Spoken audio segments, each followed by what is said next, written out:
Welcome back, guys, to Here's the Cards 4. We're here in the grand final. We've got Pini versus Faramir.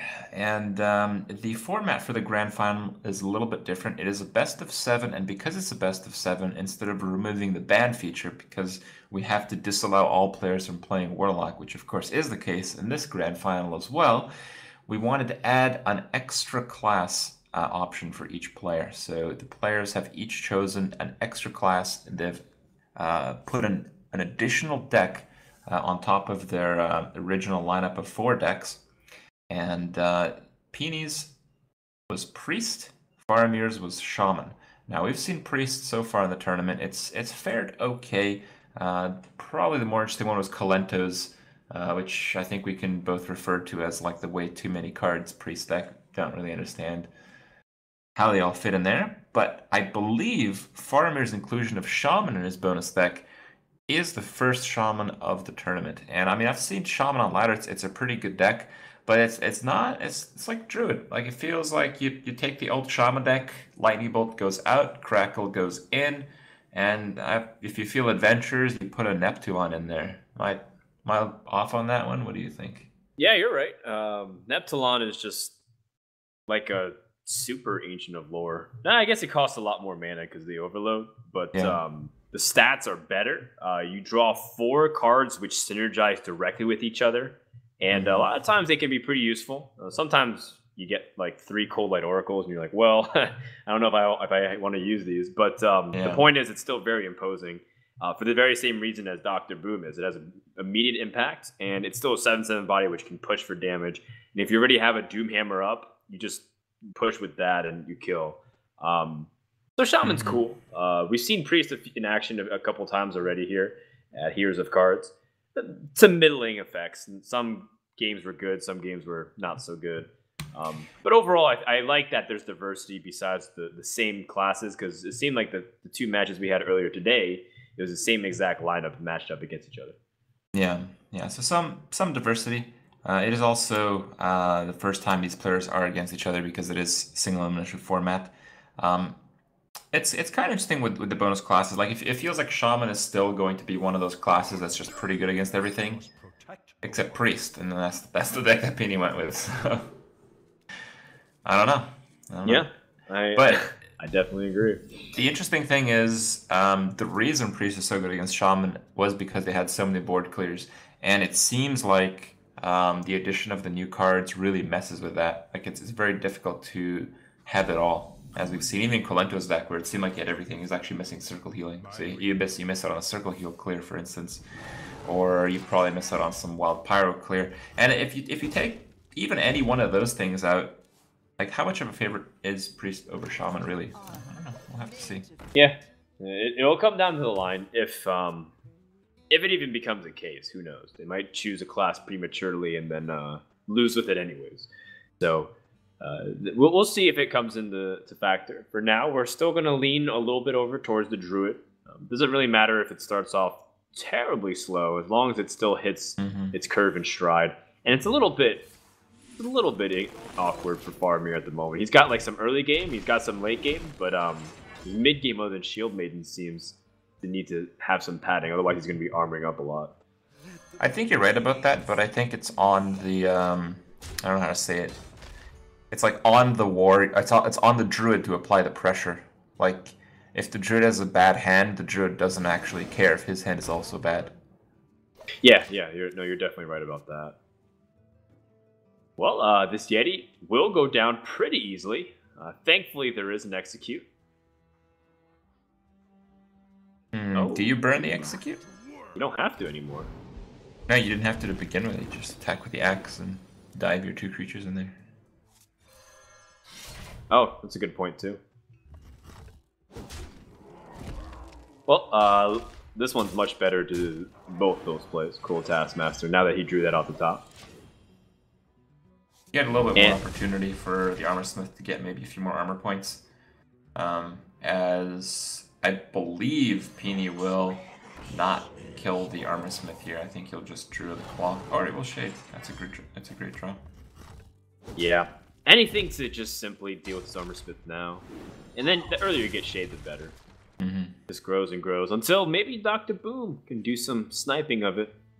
Yet to see that, but when it happens, it will be hilarious.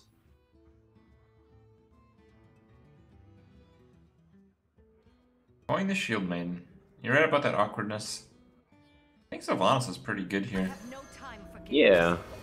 I mean, if anything, you're getting a 2-for-1 and getting rid of that Shade, which is eventually going to hit you for like way too much damage with the combo. So, feels like a win-win. Double Shade. That's funny. Now, if we see a brawl here, this is hilarious. Well, yeah, it'd be even Actually, funnier. Dr. Boom might be enough. Yeah. Well, he has to wait another turn before that. Yeah. But it'd be really amusing if he brawled and the cool Taskmaster survived. So like, it's actually like a very middling option. Actually, that's the worst option because you'd rather steal a Shade. Yep. Funny.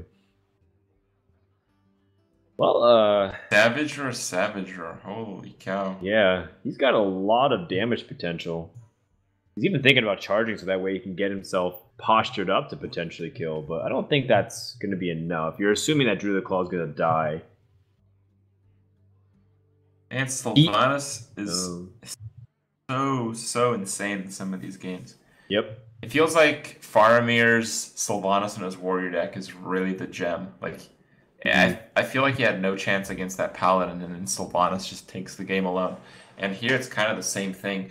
Like, the Druid has to apply pressure, but Faramir, is going to punish it regardless of what comes out because of his Sylvanas.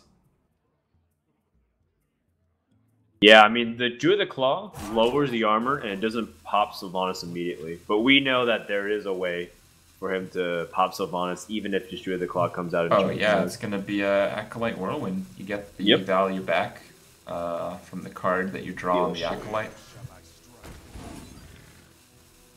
This is a tough decision for Faramir. Or for Pini, excuse me. Yeah, Pini is the one who's in bad shape right now. Yep.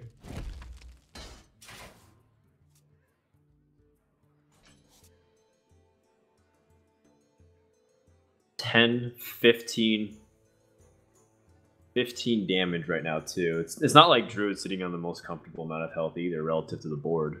It's a pretty strong board. So, let's see. The Acolyte Whirlwind play seems like it fits here. I think the Dr. Doom play might be also very good. Let the pain speak to me. I guess... Yeah. You would need to have, just like... leave your Sylvanas at 1 health. It's not going anywhere. Sure.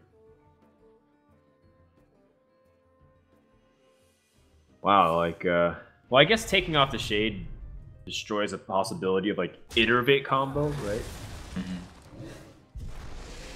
Because Innervate combo would still kill you. I think, barely. So, 9. No, I don't think so, no. Because they would be 5, they'd be 9 attack across the 2, and then you do 14 plus 13. Oh, 27, you're right. Would not be comfortable, though. Yeah, it'd be pretty close. You'd have to stand up off your chair a little bit. Push with both hands on the armrests up and readjust your legs. That's how you do it. You taking tips? Yeah. From time to time. Well, the Shade is still relatively scary. Like, until he has Brawl, there's now no real way to deal with it without Dr. Boom. Oh, never mind. He's attacking. And I thought I had the answer. I thought it was Dr. Boom, Shield Slam a Boom Bot, and then hit the Shade for 4 still. That would have been crazy. Well, now simply he has a trade instead. Or you can just kill off and execute. Yep. So here's a big killing push from Faramir. How does Pini deal with this? I'm not sure. But I think I liked the Shade attacking. Like, the Druid's at 16 health. Hitting for 4, who cares if it does? Right.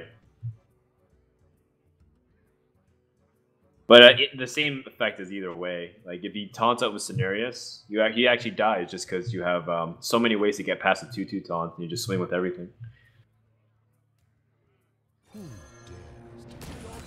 And this scenario should lock up the game. I think the only way you could have survived was to Draw like something. heal up with Or heal up. War. Yeah. Does healing up even do it? I don't think so. He would have been at 22 because of the armor up, and then 7, 12, 14, 17, 19. Yeah, he would have barely survived. No, he could have killed off his own boom bots. Oh, you're right. You're right. And he had the cruel task. Did you count the cruel task? I kind of lost track a little bit there. Yeah. Alright, so how does he finish the game, though?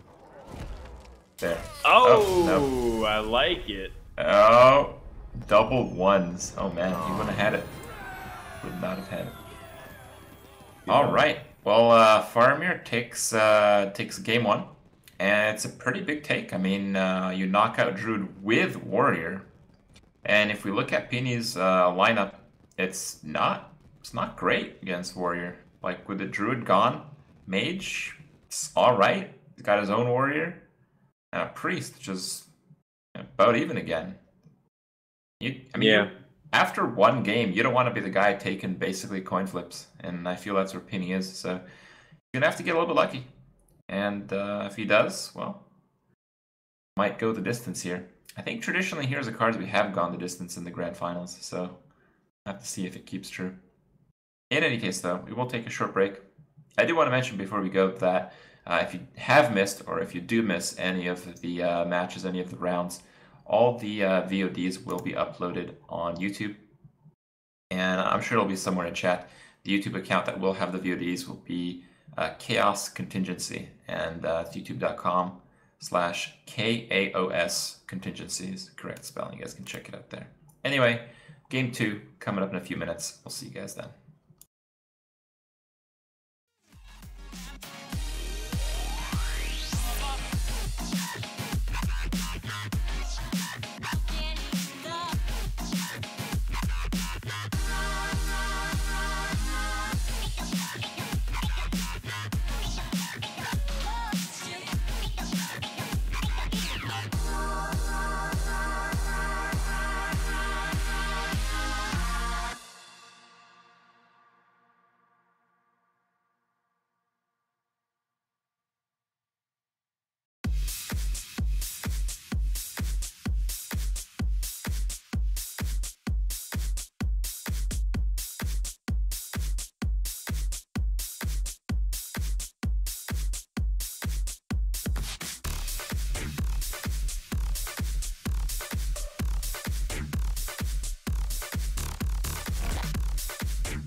Job's done.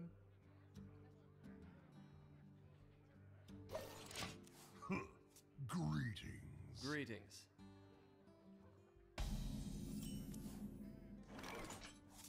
Armor made to fit.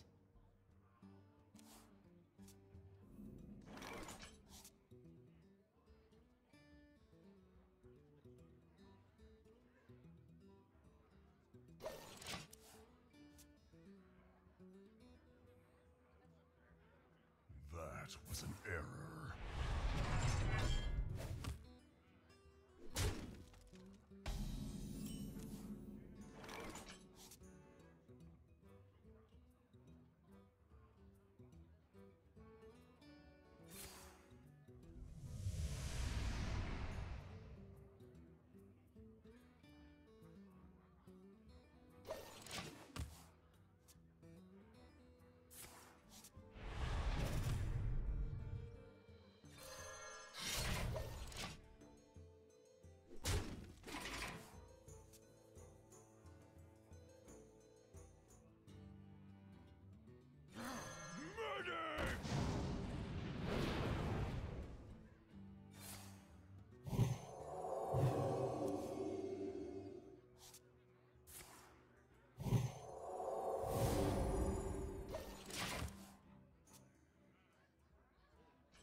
What now?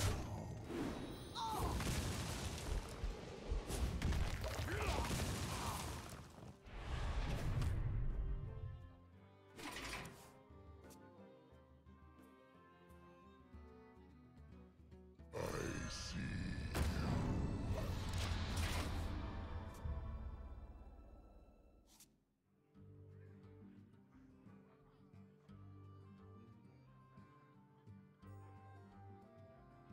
Some still funny.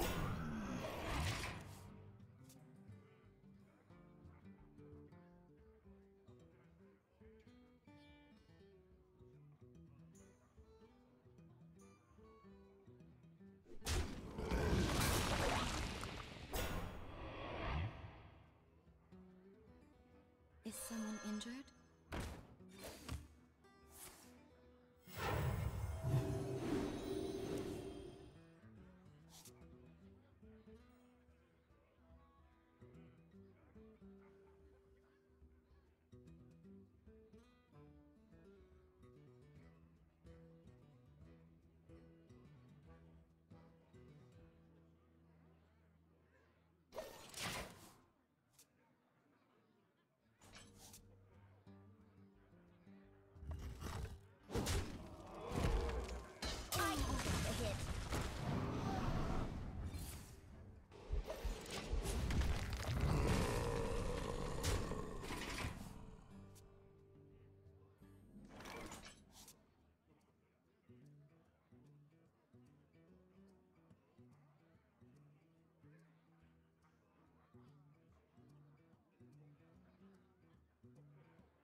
no time for games.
Quickly.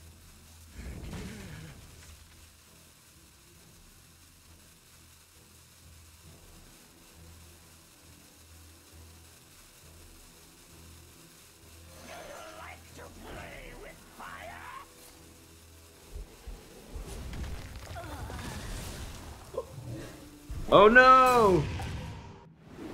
He gave away his injured Blade Master. I hope he healed like on time. Like he didn't heal. I don't think he attacked the Akane though. Oh, he did. Wow. Not quite what was planned. Well, it's one cool Taskmaster from ending the game. That was No. a pretty awful turn.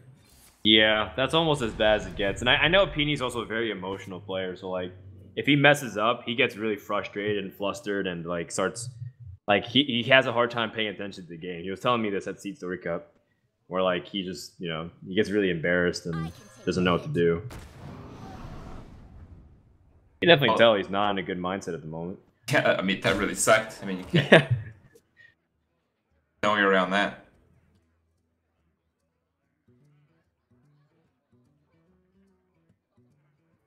All right. Well,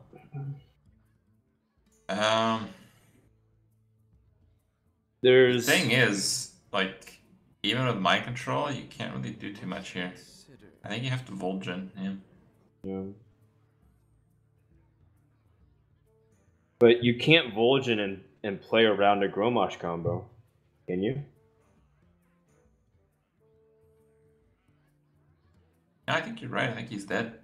Like, there's almost nothing he can do here. Yeah, the only thing he can do is to mind draw a control card. 5/5. Yeah. Well, you can draw a card off the Northshire to see if he has a card that can help him, like a Shadow Word Death. Second one. But No, this line of play is going to end it. yeah, there's no way to stop that damage from ending the game. Grommash Roman combo. Oh wait, no, never mind. You're right. I was like, If the Pyro had one more health, it would have been different. right, exactly. It would have been a very easy mind control in that case. Well played. Well, that's too bad, and Faramir's gonna jump out to a 2-0 lead just like that. And Just my like boy that. Faramir. Man, he's come a long way. Yeah. Like, I was pretty sure he wasn't beating Forsen. It didn't look like he was beating Forsen. And then he beat especially when he Forsen. messed up. Yeah.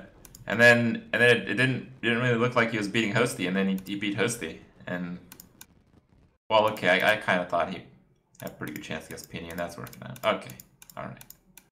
Well, Pini's got two decks left here. He's got his own warrior and mage. I think we're gonna see a warrior battle here.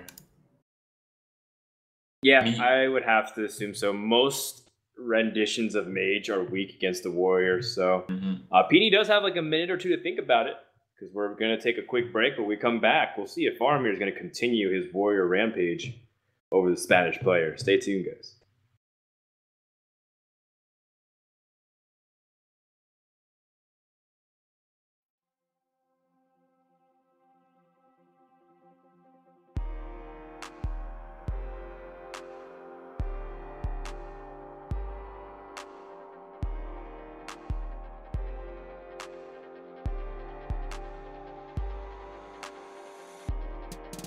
seeking of the truth, but inside of me, I know you hide. When you keep trying so hard, but you get too far, leaving me behind. And I can't find you up in the sky. I just need a minute more, and I'll shut that door again. But when I sleep unconsciously again, I'll follow you, and I can't find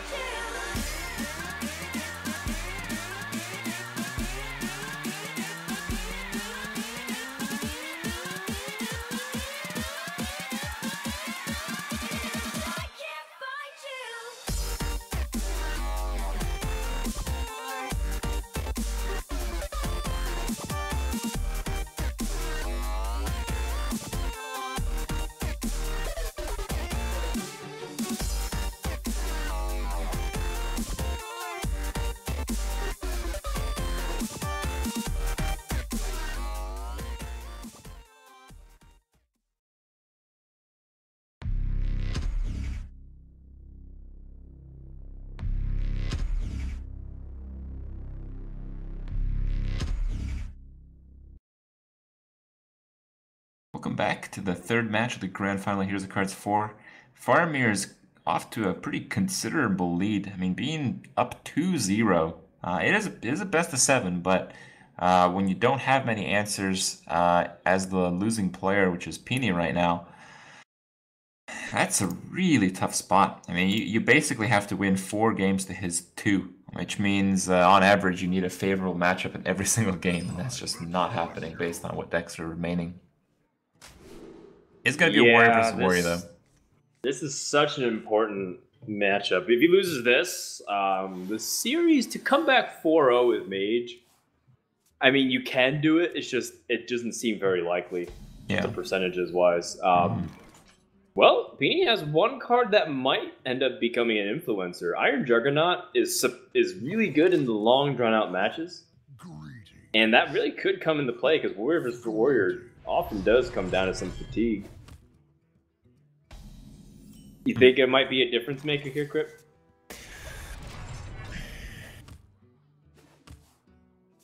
I feel there's other cards that make bigger differences than that. Like, as weird as it sounds, 10 damage is usually not what it takes to win the warrior game. Alright. It's usually just dropping like threat after threat. And if Iron Juggernaut is replacing like an owl, for instance, because we know there's owls in Faramir's deck, then yeah, that's going to make a huge difference. But not so much because of the mind, but just because it's an additional body that has to be dealt with. Right. It might get some repetitive damage in, or draw out removal. Exactly. Well, let's see if it ends up becoming a thing. For now, it's pretty passive early on. Of course, you can get out the charge of Death Spite to try and challenge.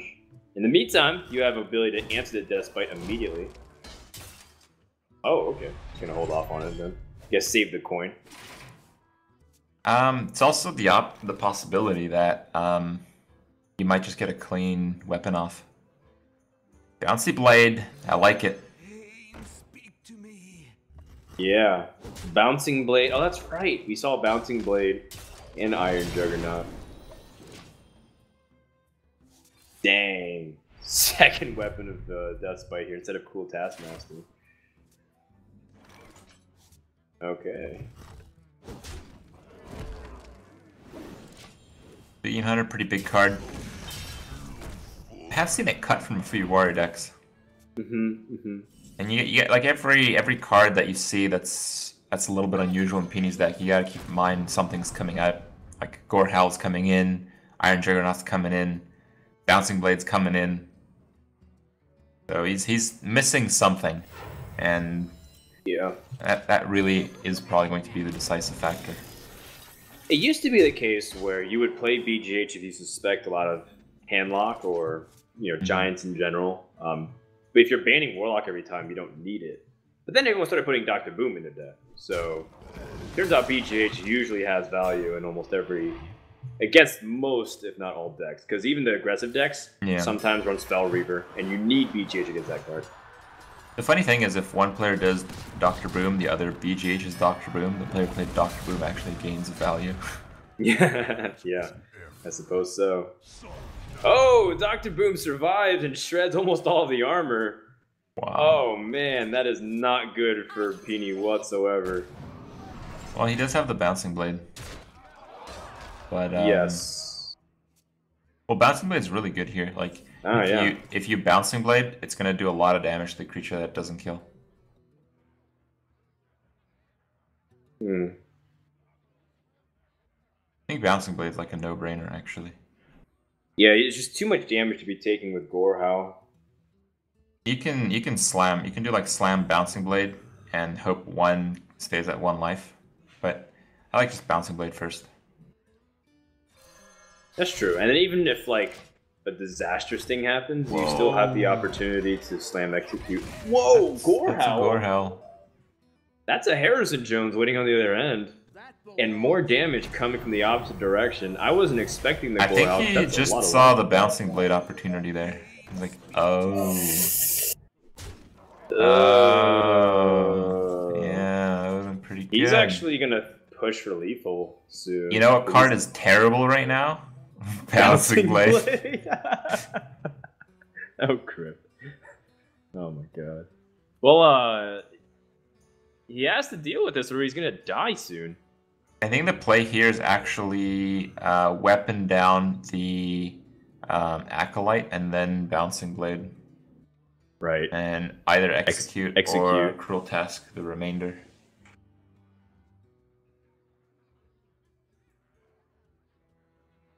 I like that too. You minimize the damage being taken. Slam. I mean, he still can do the same exact thing. No, he can't actually anymore. Slam takes out the mana.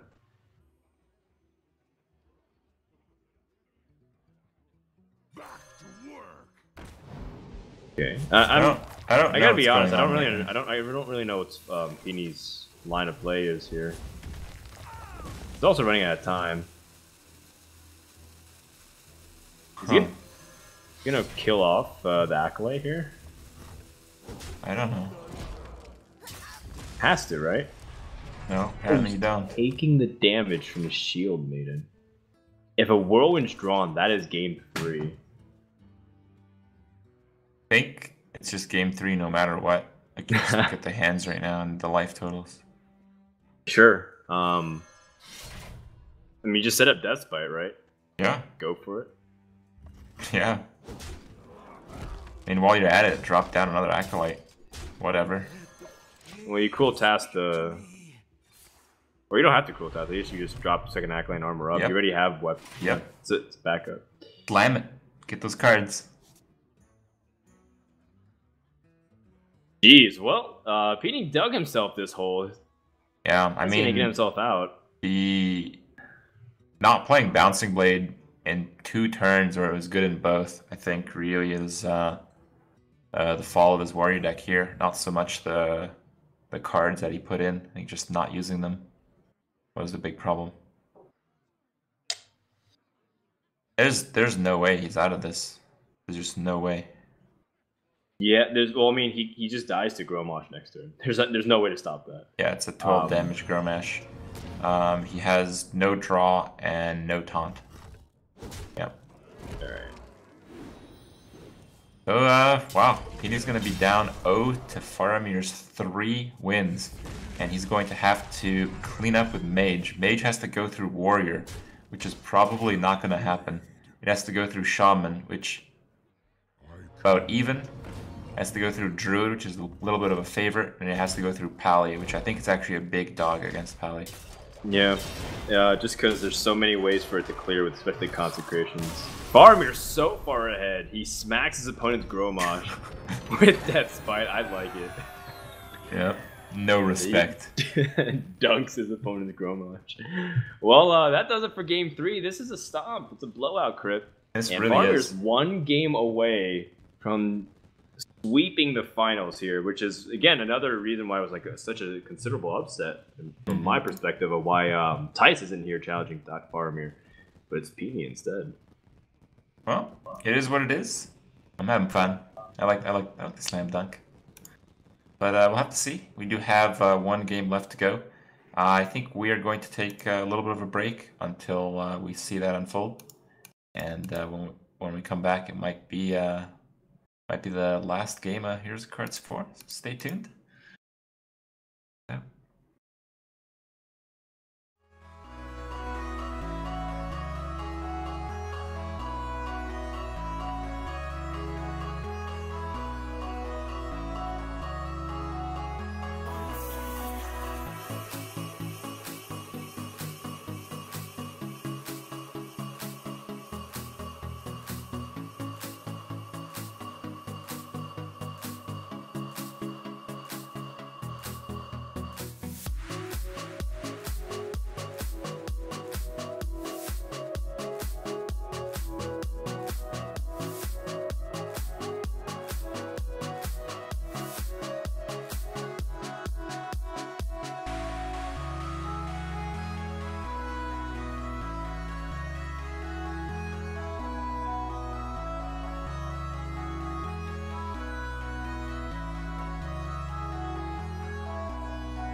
Welcome back, guys. We're on game 4 of the grand final. Here's the Cards 4 here. Pini with 0 points on the board, Faramir with 3, match point for Faramir, and this warrior deck has been cleaning house. Wow. Well, you were saying that Pini was an emotional player, and I mean, I have seen emotional players in Hearthstone. Emotions don't belong in this game. It's a ruthless, brutal game of cards. And It is. In this spot, if you're Pini, it's got to be weighing on you, but as hard as it's going to. Yeah, you got to leave your feels at the door if you're Pini, but it's going to be tough. He's got his last remaining mage deck, which there's already a Fiery War Axe in hand from Faramir, which, like, that alone shuts down a lot of the aggression. There is a lot of aggression, though, there. True, true. The Mech Warper also introduces a lot of Oh, really powerful wow, what a options. draw. Holy Yeah. cow.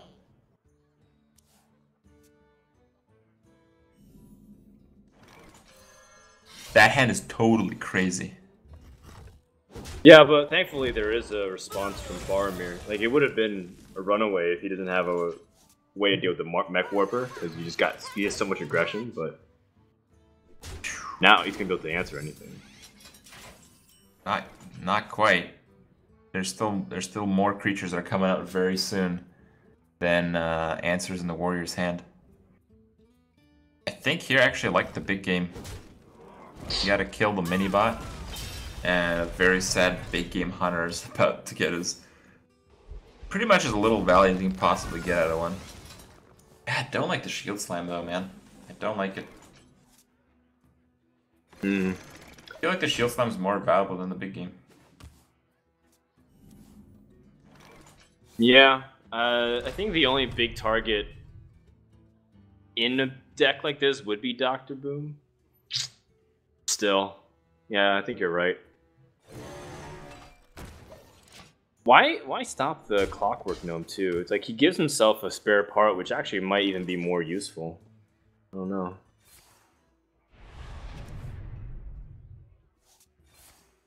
Not a bad draw, Fiery War Axe. Yeah, but you gotta remove the Yeti first. Yep. I mean, if he can stabilize the board long enough until Dr. Boom comes out. He's going to, like Sylvanas is going to do that. Right. Well, Sylvanas will get frozen most likely, but then that'll pave the way for Dr. Boom to have super impact. The reality is, Pini this needs is to do a basically lot more Pini's damage. window right now. Like he has to take away the game right now.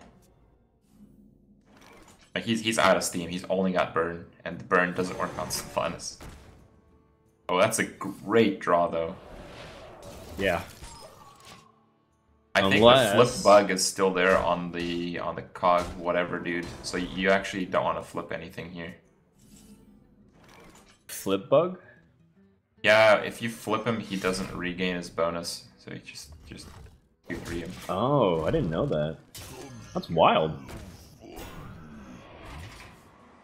Well, no Dr. Boom here. Faramir goes for damage control.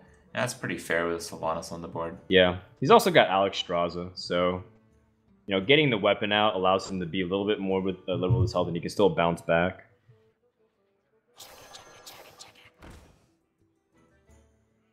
Sludge Belcher is rather annoying, though. Not with a flip though. You can trade with your 1-drop. Oh, you're right. Good catch. Oh. I guess he just wants to keep as many creatures as possible on the board. Yeah, sure. Because like flipping the Yeti, it's still behind a taunt, so it probably won't die. Mm-hmm. Fingers crossed. And if it is a target that Sylvanas ends up stealing, it's very easy to deal with. Yeah, that pressure. Yeah, it's looking very lethal at the moment.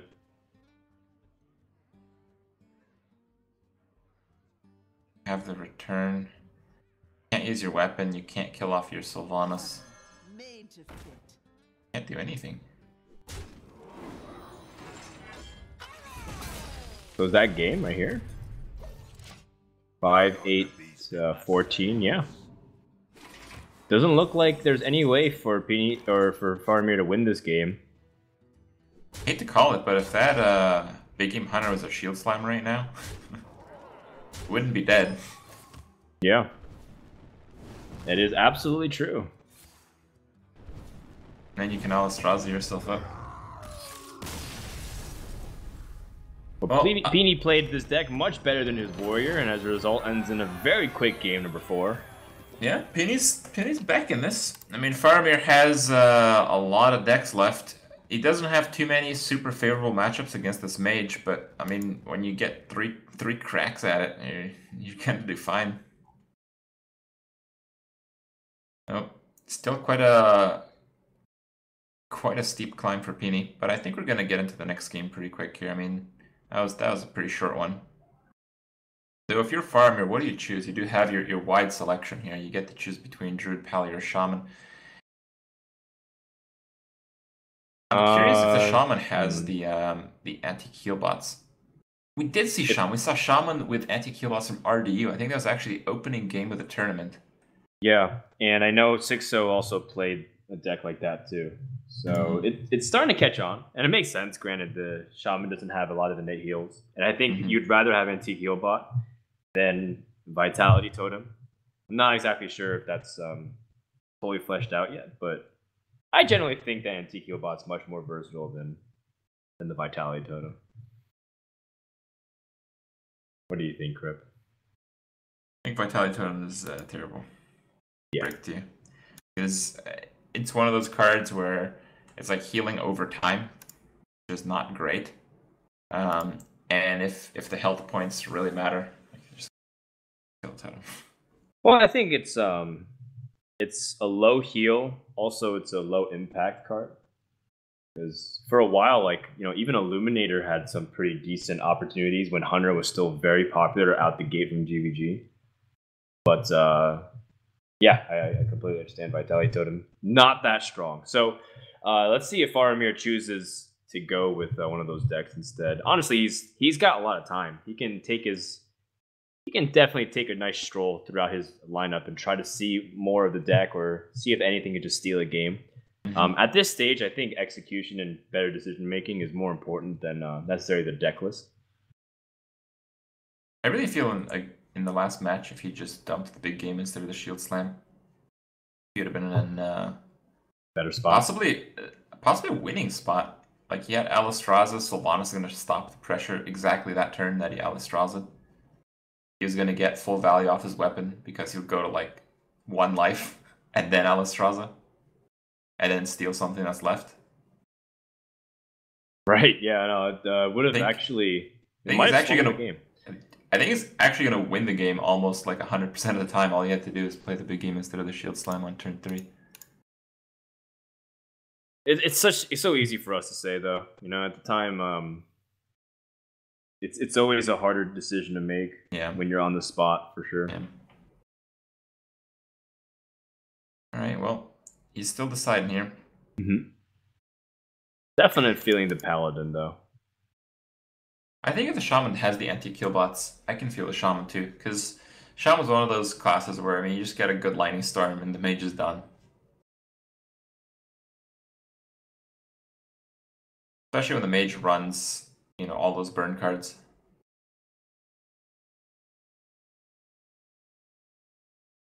I definitely wouldn't go with the Druid, though. That's really the only thing. Druid can certainly take a game, but we haven't really seen it work too well against the mage. Yeah, it does tend to struggle, especially if they get a really quick start with a lot of minions on the board.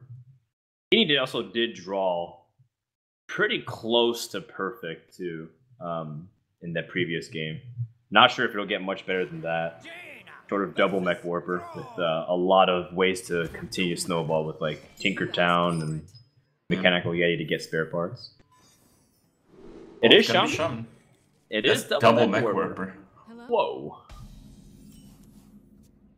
Wow, I think you just keep, yeah. Pick up a 1-drop? No. That would have been Actually, just so good. You're trying to pick up a 3-drop mech. Oh, so you can fit it into the curve, yeah. That's a little off. But... Mm-hmm. Yeah, that's good enough. Actually, no, wait. It was actually a 4-drop mech. Oh, it's gonna get Rockbiter, but... Yeah, I mean, imagine if he didn't have Rockbiter here. Right. Next turn would have been Mech Warper, a free Snow Chugger, and then a 2-mana Yeti. It's ridiculous. Yeah, truly ridiculous. Well, I mean, this is why Brian Gilbert said he thinks Mech Warper is one of the scariest cards in the entire set. For good reason. Look at what it can do.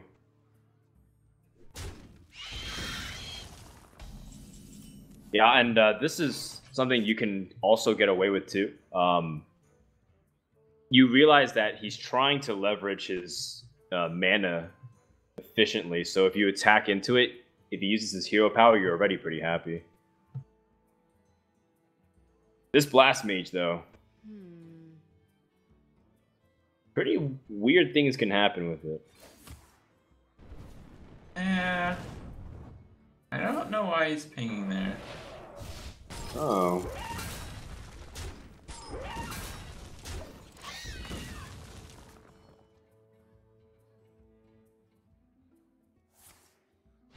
I guess he's the impact of a flame hunt totem. Yeah, I guess so. Then I think he was banking on the fact that he could use his Mech Warper to get in another squeeze of Yeah, I think he wanted to make his opponent make a tough choice so he could squeeze in another mana-efficient play with 2 minions, but it wasn't the case. Oh, man. Can't crackle, can you? Does he want a Fire Elemental? Oh, he got a Spell Power Totem, though. Oh! That's the 1 in 4 that might lose you the game. That is Crackle in a nutshell. I actually had that exact scenario happen to me today in Arena, and I was very happy. I was the one with the Yeti. Oh my god. That is so distraughting, because you can't play Fire Elemental now. I think you're right, that might have single-handedly won him the game. Yeah, it's just such a huge tempo swing. He can't play Fire Elemental next turn. He took 8 extra damage because of this. Yep. Or four extra damage? No, 8 extra damage. 8. Possibly more because like that Right, one he couldn't attack could have been control. used on something else. Yep. The mage deck in a nutshell.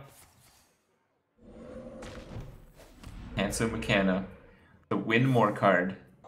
You feel like a winner right now? Yeah, I think so. I think this healing totem is definitely feeling it. That's gonna do it. That's what I would have done to my own healing totem. I mean, he shut up when he wasn't supposed to. It Yeah, was that's time true. for the taunt. Stay in your lane, healing totem. Well, Pini's almost tied this up here. Faramir's got the Druid deck, which is mostly a write-off, but he's still got the Pally, which I think would do very well against this mage, because I mean, one equality combo and you know the mage is pretty done. But we'll have to see. Definitely not over till it's over. We're gonna take a quick break, and we're gonna see what is it, game 6? Yeah, game 6 of the grand final. Here's the cards for. See you guys in a bit.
Alright guys, we're back.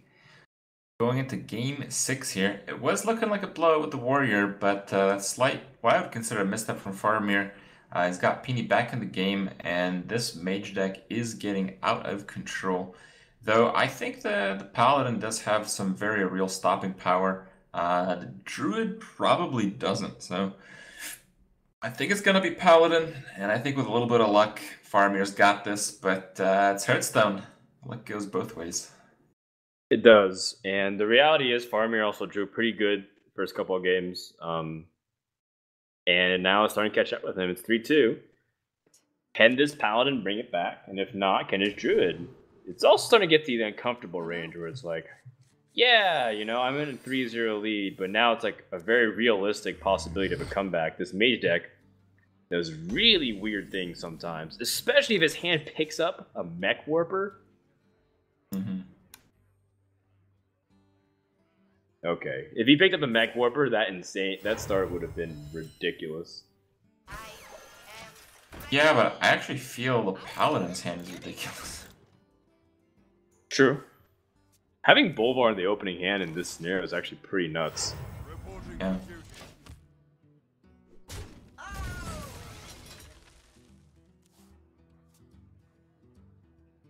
Well, what do you know? Bolvar's gonna be pretty sick. Yeah, he is. I guess you commit the mage to pinging no matter what.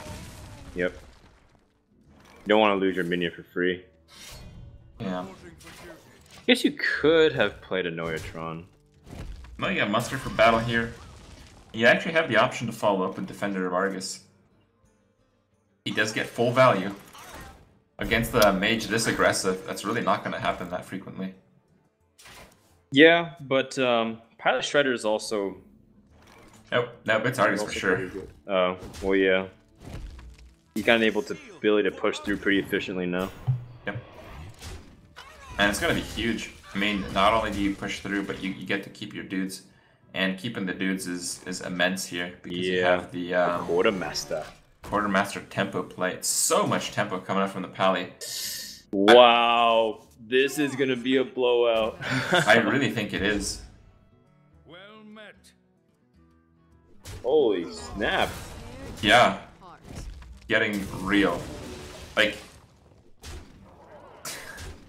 normally we think of the game like, you know, how can the opponent keep up with the mage? Right now, what can the mage do to keep up with this paladin? Like, I don't even think there's a flame strike in this deck. No, definitely does not. He needs paladin to start over trading. But the reality is, he's got so much threats to follow this up. Yeah, and lay on hand. There's no way the Paladin's losing this game. Zero chance. 5, 11. Why not just play Lothab and push and freeze the Tinkertown? Like, completely wreck your opponent. Yeah, I like it. Faramir. Oh, I was gonna say he's gonna go all out, but Faramir's pushing for the game end right here, and I don't think there's anything Pini can do because 5 out of the 6 cards that he holds cost way too much mana. Well, thanks for playing. Yep. Man, what a slaughter. When Paladin combos work, they really work.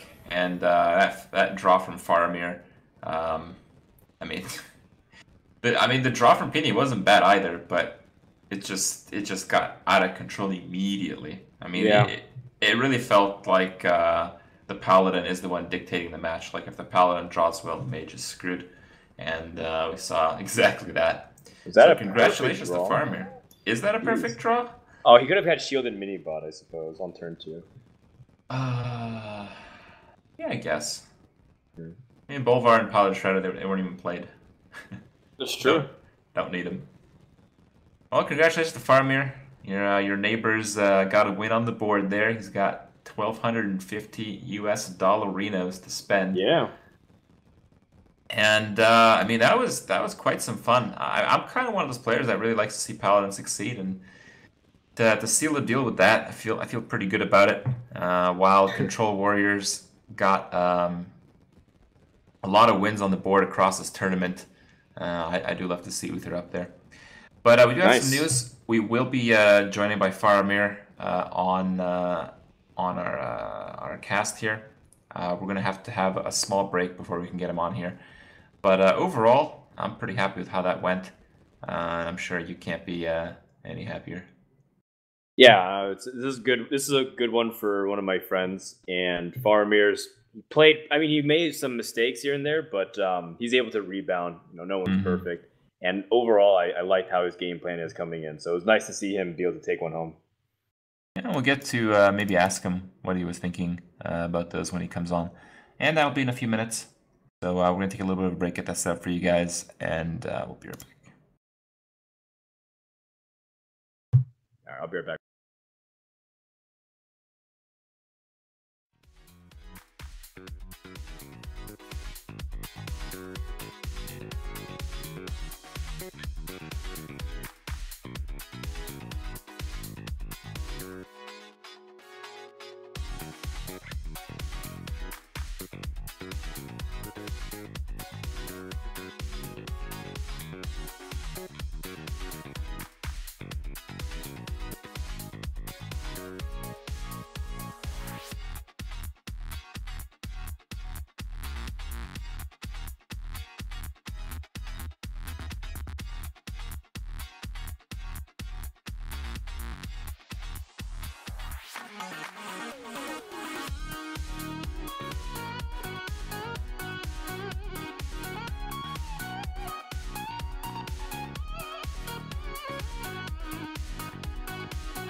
Welcome back. We got Faramir here, the champion of Heroes of Cards 4. We're going to ask him a few things.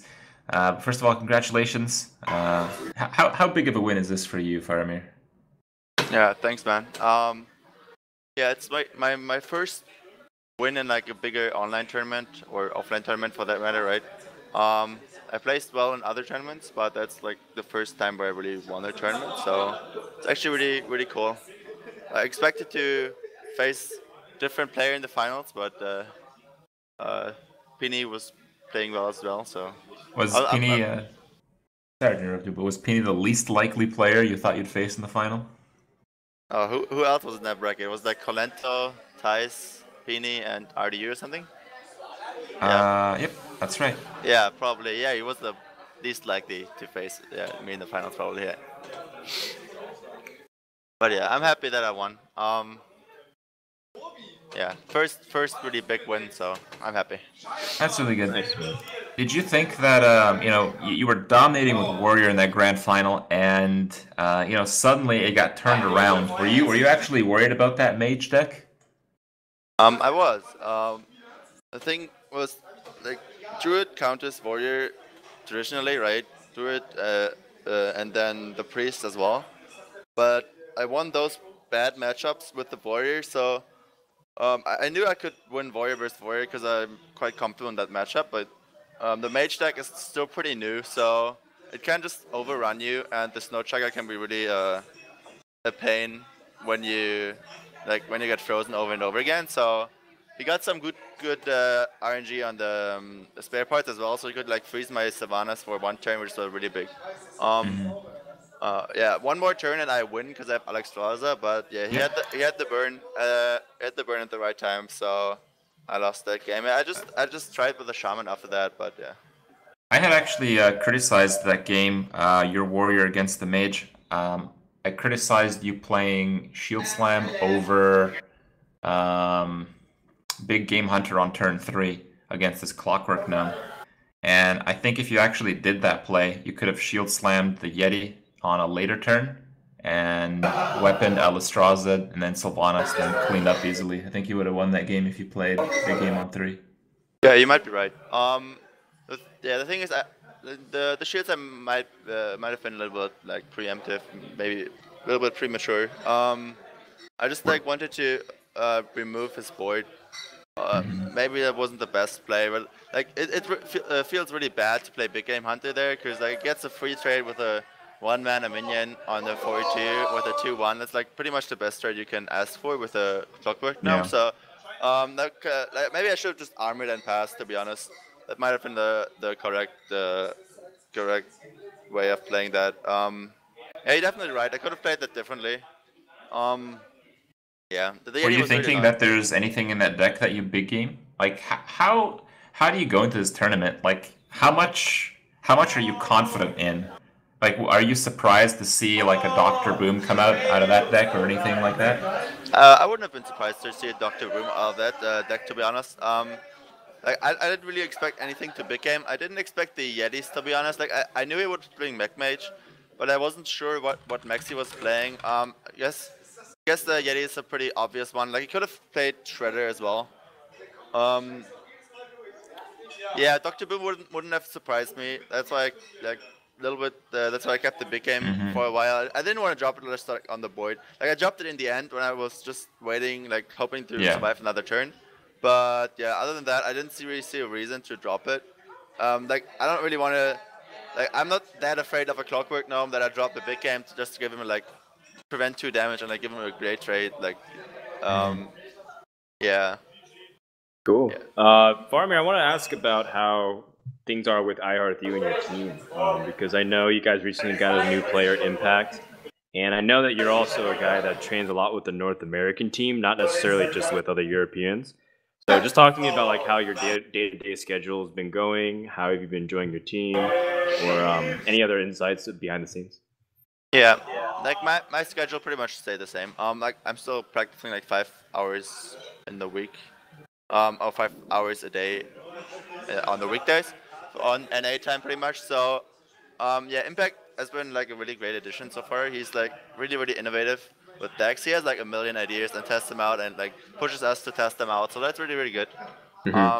Especially in a time with like GVG coming out, where you need like a strong deck builder, someone who has like a lot of ideas. Like you saw Colento and Strive having success again after GVG. So like those were like really good deck builders before as well. So you really see that. Still the good players coming out there, really having an impact. So impact. Yeah, it's good having him. Other than that, like team as well. We're still looking for a sixth player. Still not decided who to pick up. Yeah, Oh, you guys are recruiting, huh? Yeah, I see. like I six see. players. Have you told the iHeartU members about our series that we played for them? Last series we played for them was like a year ago, so. Yeah, it was a long time ago. You haven't been in the Meltdown in forever. I'm actually in the Meltdown right now, so yeah. Yeah, Well, it sounds really busy. It's cool. You're still in Berlin? yeah, I'm still in Berlin. Awesome. I was telling Crip that we were neighbors, basically. Yeah. Basically, we met like one time when you left, like when you lived in Berlin, like one time. No, I went there a lot, just not when you were there. Not when I was there. I tried to avoid him, huh? I see. Yeah. Well, let's not ferment this idea too much. Yeah, Fortnite was pushing me. He's like, you just get to see me again if you get to the big events, you know? It's like, it's a reward to meet Frodan. No, I was just kidding. Oh, we had fun hanging out at DreamHack and Seed Story Cup and stuff, so it was good to see you. I wasn't at Seed Story Cup. God damn, everyone is thinking I was at Seed Story Cup. I wasn't. Like Reynad thought that, you were thinking that. I wasn't even at Seed Story. I didn't get to the qualifier. Yeah. Oh, wrecked. Yeah. Well, stay at it, man. You're qualifying for everything, so even if people think you went there, it just adds to the reputation that you qualify for. Yeah, exactly. Well, Faramir, congrats, man. I was personally rooting for you. I picked you in almost every series to win. You really did. Yep. Thanks, man. Yeah, of course. Do you have any final shout-outs or thank yous you'd like to give to people before you go? Yeah. Shout out to my team, I have you. To our sponsors, Kingwin, Whitepoint, and Nerdsy. And yeah, I guess like shout out to Powder, who I'm working a lot with the team, and he's like the one I'm still working the most with because he's on a U team as well. We're like talking a lot about decks and stuff, strategy. That's always really nice. Yeah. Yeah. Great stuff. Congratulations again. Thanks, man. Again, if any one of you guys missed the matches, they are going to be on VOD. They're going to be uploaded to the Chaos Contingency YouTube channel. That's KAOS Contingency on YouTube. And until the next Here's the Cards, this is goodbye from Kriparian. I hope you guys enjoyed watching. It was a blast to Cassidy Frodan, and you really pulled through some great games, Faramir. All around, great stuff. And we'll see you guys on Here's the Cards 5.